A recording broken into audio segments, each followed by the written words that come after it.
Як вы думаеце, што агульнага паміж беларускімі міфалагічнымі істотамі і фінскімі?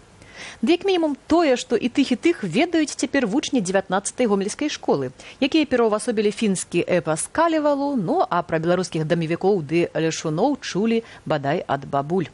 У цэнтральнай гарадской бібліятэцы Гомля з'явілася выстава Калевала вачыма беларускіх дзяцей з лапланцамі, з дзецьмі неба, з волатамі ды магічнымі птушкамі. І ўсё гэта на падставе слыннага карэлафінскага народнага эпасу. Я нарисовал злого человека, который пришел на праздник без приглашения и воровался. И он думал, кто меня приглашает, а никто. Не знали, что он придет. На войне Мёнина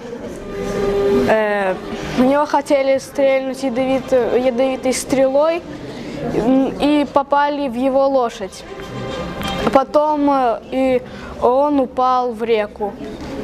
Потом его могучий орел спас и отвез его в другую страну. Міфалогія фінаў ажыла ў ілюстрацыях гомельскіх дзетак, якія да таго ж зрабілі малюнкі да Калевалы двойчы у 2016 годзе і цяпер. Проект здзейснілі ў школе номер 19. Там вот, когда внимательно читаешь, очень много того, что мы знаем из других эпосов, из других историй, из других легенд.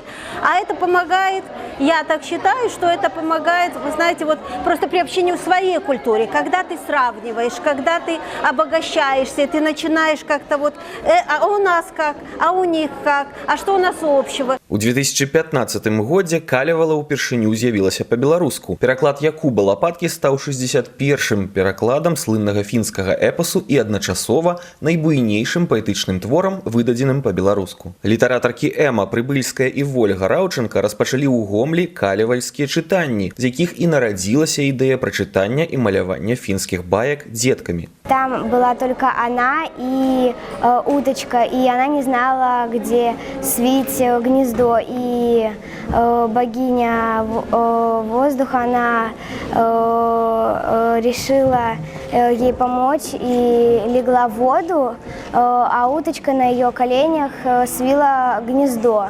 Дзеці малявалі ахвотна. Магчыма, самыя старыя вобразы перагукаліся з архаічнаю культурай самога Палесся, міфічнымі волатамі, вадзяніком ды лесуном, або багіняй-заступніцай жанчын Мокашу. А можа, вабіла ідэя ўзяць удзел у стварэнні сапраўднай кнігі. Мы спадзяемся, што неўзабаве можна будзе ўжо і убачыць іх ілюстрацыі ў сапраўднай кніжкі пра Калевалу. Выстава малюнкаў маленькіх беларусаў паводле фінскага эпасу цудоўны прыклад таго, як любіць, шанаваць і рабіць папулярнымі сваіх герояў, хоць нават імёны іхныя вымавіць не заўжды атрымліваецца з першага разу.